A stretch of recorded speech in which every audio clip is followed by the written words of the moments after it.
Ticket book करते वक्त लिखते हैं नाम, पता, मोबाइल नंबर। अब रेलवे उसे बेच कमाएगी करोड़ों। आप कहाँ उतरेंगे, क्या खाएंगे, कौन सी कैब करेंगे, ये सब किसी निजी कंपनी को होगी जानकारी। रेलवे को ये हक किसने दिया? क्या पीएम मोदी रद्द करेंगे टेंडर?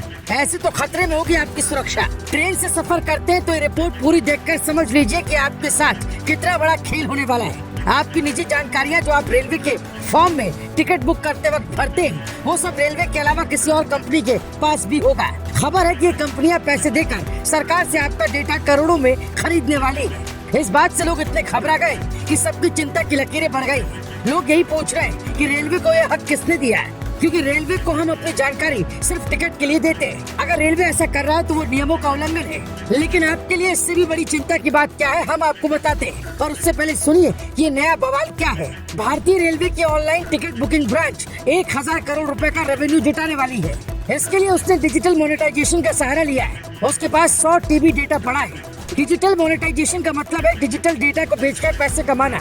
यही रेलवे करेगी। अभी उसने टेंडर निकाला है, फिर कंसल्टेंट नियुक्त होंगे, वो सलाह देंगे और फिर डेटा बिकेगा। इससे आपको ये दिक्कत होगी कि आपको मोबाइल नंबर, ईमेल आईडी, पता और नाम जो आप रेलवे का टिकट बुक करते वक्त देते हैं वो किसी कंपनी के पास चला जाएगा।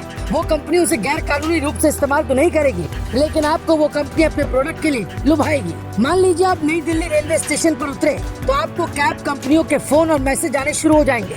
आप लंबा सफर कर रहे हैं तो आपको ट्रेन में रेस्टोरेंट के मैसेज और नोटिफिकेशन आएंगे। यहाँ तक कि आपके सफर से जुड़ी कई सारी जानकारियाँ उन कंपनियों के पास होंगी। इससे लोगों को एक खतरा लग रहा है कि कहीं उनकी जानकारी का गलत इस्तेमाल तो ना होगा, क्योंकि कई बार ऐसा देखने को मिला है कि आधार की जानकारी तक लोगों की लीक हो गई। अगर सरकार ही लोगों का डेटा बेचेगी तो फिर लोग अपनी डेटा की सुरक्षा के लिए कहाँ जाएंगे? लोग तो ये तक कह रहे हैं कि पहले टिकट के दाम बढ़े, फिर बुजुर्गों का रियायत हटा, सुविधाएं घटी और अब रेलवे अपना खजाना भरने के लिए ऐसा काम कर रही है। हालांकि ऐसा नहीं कि सरकार ने अपनी जानकारियों को सुरक्षित रखने के लिए कोई कदम नहीं उठाया, बल्कि साल 2019 में पर्सनल डेटा प्रोटेक्शन बिल 2019 आया, लेकिन बाद में सरकार ने वापस ले लिया। इस बिल में कई ऐसे प्रावधान थे जिस पर विपक्ष को आपत्ति थी, इसीलिए अब नया बिल आएगा।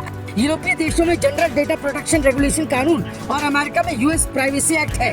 इंडिया में कोई नियम नहीं है, इसलिए फेसबुक और ओला, उबर जैसी कंपनियां डेटा शेयर कर रही हैं। सुप्रीम कोर्ट ने भी मोदी सरकार को नियम लाने को कहा है। डेटा सुरक्षा न होने पर चिंता जताई है, जबकि सच ये है कि अभी भी आपका डेटा सुरक्षित नहीं है। वो कैसे, हम आपको समझाते हैं। मान लीजिए आपने अपने लिए मोबाइल सर्च किया तो आपको उससे जुड़े कई विज्ञापन दिखेंगे। आप फेसबुक पर जाएं या गूगल पर, हर जगह उससे जुड़ा ही विज्ञापन दिखेगा, क्योंकि उन कंपनियों के बीच डेटा शेयर का करार होता है और आप इस बात से अनजान होते हैं कि आपकी जानकारी कोई और देख रहा है। आप मोबाइल पर क्या सर्च कर रहे हैं, किससे कितनी बात कर रहे हैं, आप किस दोस्त से मिलने जा रहे हैं, कहाँ कितना वक्त दे रहे हैं, ये सब विदेश में बैठी कंपनियों को पता है। इसीलिए रेलवे की ओर से डेटा शेयर करने से अगर आप टेंशन में, इस बात की भी चिंता कीजिए, क्योंकि दुनिया जिस दिन आपकी मुट्ठी में हुई थी उसी दिन आपकी जानकारियाँ दुनिया के पास पहुँच गई थी।